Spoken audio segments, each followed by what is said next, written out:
Voilà, on se retrouve parce que vous savez que c'est ici, en tout cas qu'on réfléchit objectivement, pas ailleurs, ici d'abord. Là, nous sommes présentement, sinon très précisément, à Kenge. Kenge, c'est le chef-lieu de la province de Kwango. Pourquoi nous sommes là? Vous savez, le gouvernement de la République a initié une mission pour qu'on trouve très rapidement solution à la question, ou sinon à la question en rapport avec les affrontements entre deux communautés, les Yaka et les Teke, au niveau du territoire de Kwamutu. La mission a été effectuée pour la première fois. Cette fois-là, on est allé dans le territoire de Kwamutu.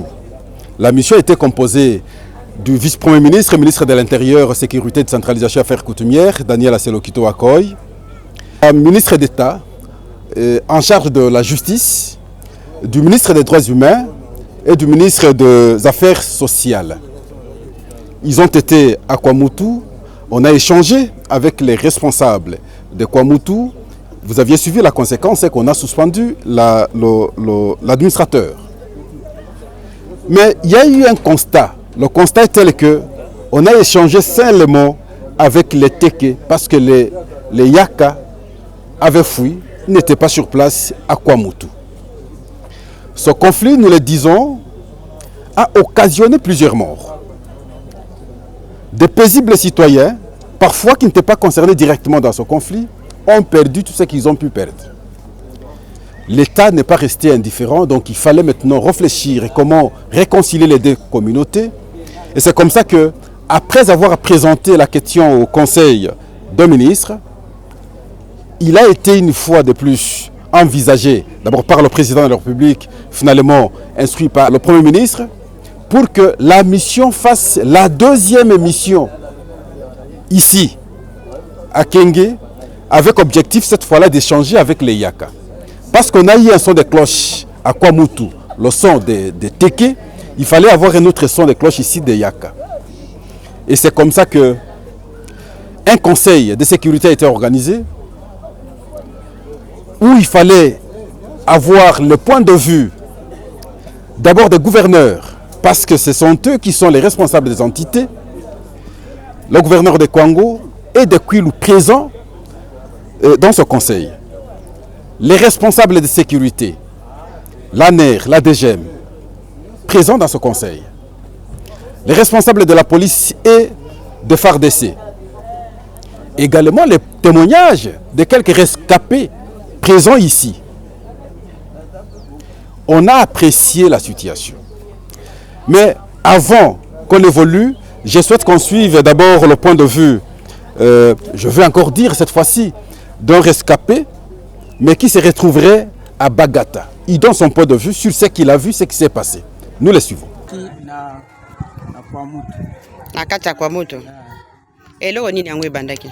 Eloko mama ezalaki chef na biso oyo bayaka, chef Kiamvu. Bapesaki information que population ezonyoka makuna. Tango ake Kiamvu oyo bayaka. Autaki mboka nini? Autaki Ishasa. Mimboka na oyo avandaka ngana yebi yango te. Problème akendela kuna pona déclaration bazotekela biso cher na bazamba tangu ya yoke information wana ake arranger problème wana po babongisa. Mais likamu nyonso oyo ava barefule biso boye eutaki na mboka oyo babengi Kintsele. Kiamvu akomelaki wana alobi ke na ye na mabele na bino na arranger ba problème oyo ezoleka. Sikoyo chef oyo ya Kintsele abengi chef de secteur ya Kwamutu ayebisi ke biso awa moye ezate mfumu ya basuku aye abotola biso mabele na biso ya basuku to ya bayaka abotola mabele. Donc babengi bayebisi bango ba o bazaki na kati kuna ndenge bayokaki bongo ale bakomi ko refule biso ke soki totaleli bango po bango population eza ebele biso eza mukie soki te babotola biso mabele bala moko gere bandi bamusuko kata bango bambele bamusu bazoboma bango sur place bo biso bato zaki souple tokomi okima na bazamba kolala na bazamba le omoni okajo yo kobima mutu kezwiyo et au commissariat. Donc citation ezaki bongo. Yo ozokende na mboka nini? Ngai nazokende pena na kati ya territoire ya Fiche. Na mboka nini? Mboka Muteti. Ozana mwasi na bana? Nazala mwasi na bana misato. Mwasi na bana misato. Baza. Bazana se kuna mama moko azwaki biso po awa. Tozoliaka baloso. Mama moko azwi biso kuna amemaki mwana apesa bango fufu. Bazana se kuna. Lors du Conseil de sécurité, parce qu'il fallait réfléchir, en tout cas, voir comment trouver solution à la question, mais ce qui a été curieux, c'est le comportement des députés provinciaux ici. Ah, l'intérieur. Je peux accepter d'aller travailler partout sauf à l'intérieur, franchement. Dans nos territoires, il est difficile d'accepter d'aller travailler. J'ai vu un comportement insupportable. Les députés provinciaux visiblement ivres. Ils arrivent parce que simplement, ils attendaient que les ministres viennent échanger avec eux. Et alors que de l'autre côté, les ministres étaient en plein conseil de sécurité. Parce qu'il faut réfléchir sur les solutions. Les députés provinciaux vont venir dans leur ivresse, mais il faut voir l'agir. Je vais accepter de travailler partout sauf à l'intérieur, franchement. Une folie incroyable et puis insupportable. Un député provincial qui menace la ministre d'État, ministre de la Justice, et qui parvient même à dire « Elle n'est pas ma ministre ». Oh, mais c'est grave ça. Oh, mais je pense qu'on doit revoir le fonctionnement des assemblées provinciales à travers nos provinces. C'est... Bon, je me réserve.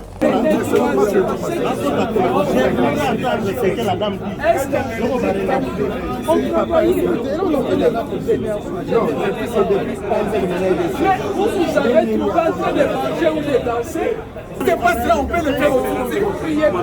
Non, je ne crie pas. Madame, il ne faut pas aussi chercher à non, monsieur. C'est quelle image de l'État?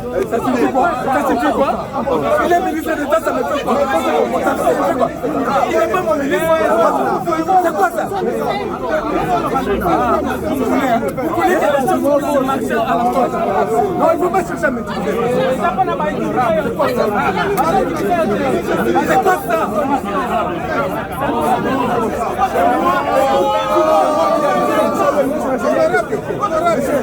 On peut aussi essayer.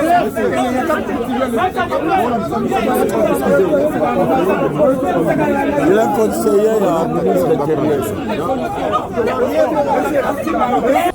Mais sinon, la priorité ici, c'est de trouver solution à la question de la paix, à travers ou à cause des affrontements que les deux communautés ont pu connaître. Et pourtant, ces deux communautés vivent depuis tous ces temps ensemble. Après nos investigations, nous nous sommes rendus compte que c'est plus toujours les députés à la base. Les pauvres vivent ensemble. À la base, une fois de plus, les députés. Je ne comprends pas les agitations là. Est-ce qu'il y a une certaine réalité que nous devons comprendre? Finalement, on va découvrir. On saura effectivement l'instigateur principal qui est à la base de ce conflit inattendu de la population. Il y a eu Conseil de sécurité.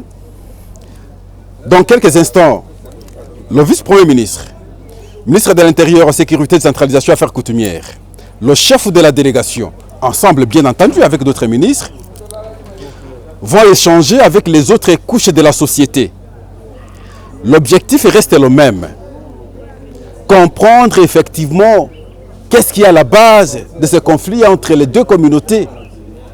Les frères qui vivent depuis longtemps ensemble. Du coup, aujourd'hui, ils sont dans une situation, ils ne peuvent pas se saluer. Ils ne peuvent pas se rencontrer. C'est quoi en réalité? La fondamentale raison, c'est laquelle? C'est ici. Mais lorsque vous entendez le point de vue des uns et des autres, du coup, vous aurez l'impression comme si c'est du n'importe quoi qui se fait, du n'importe quoi qui se passe. Du n'importe quoi, je dis du n'importe quoi. Que gagnent les Yaka en substance à travers ce conflit? Rien. Que gagnent les Téké? Rien du tout. Rien du tout. Quand vous regardez les gens qui posent même les actes, vous dites, mais un pauvre Un pauvre qui n'a rien. Mais il tue son frère. Il tue son frère. Voilà pourquoi nous vous disons merci. Nous sommes ici. Nous allons suivre de près cette question des conflits communautaires à travers le pays, mais très spécifiquement, c'est le rapport avec les deux communautés. Ici, nous citons d'un côté les Téké, de l'autre côté les Yaka. Conflit de terre, on connaît partout. Mais ce qu'il faut éviter maintenant, c'est que le pays, dans quelques mois, va organiser les élections. Ces gens qui veulent les désordres, quelle est l'intention à la porte de la capitale? Est-ce qu'il y a une autre intention? Déstabiliser les institutions? Atteindre quel objectif? Je veux rappeler que pas très longtemps, on a eu des conflits à Yumbi. Là, c'est entre les Banounous et les Batende. C'est du massacre pratiquement que nous avions connu. Mais à ce jour, au moment où nous parlons, les Banounous sont encore réfugiés du côté Brazzaville. Il faut tout faire pour qu'ils rentrent maintenant dans leur terre. Mais il faut passer par des réconciliations. Le problème se pose. Les blessures sont encore là. Mais de l'autre côté, on crée encore d'autres problèmes ici, à Kwamutu, entre les Téké et les Yaka. Merci beaucoup. Nous allons entrer pour suivre les points de vue des différentes couches. Il y a les autorités traditionnelles qui vont donner leur point de vue. On va suivre. Il y a les députés provinciaux, malgré leur comportement qui a semblé être irresponsable de mon point de vue. Ils vont donner leur point de vue. Il y a d'autres couches de la société également, vont parler. On va essayer, dans l'ensemble, apprécier les points de vue et tirer la substance de la raison au fait de ce conflit dans cette entité. Et avant que la délégation regagne Kinshasa, cette fois-là, présenter encore le problème auprès des instances, ici, le chef de l'État et le gouvernement de la République, pour que rapidement on réfléchisse sur ce qu'il faut pour qu'on trouve solution dans cette question, n'est-ce pas, qui oppose deux communautés sœurs qui vivaient depuis longtemps ensemble à cause des politiques. Maintenant, ces communautés sont en affrontement aveugle de notre point de vue. Et voilà, nous sommes à la fin. Nous vous disons merci. Nous essayons d'entrer et nous allons échanger avec les différentes délégations qui sont dans la salle. Merci.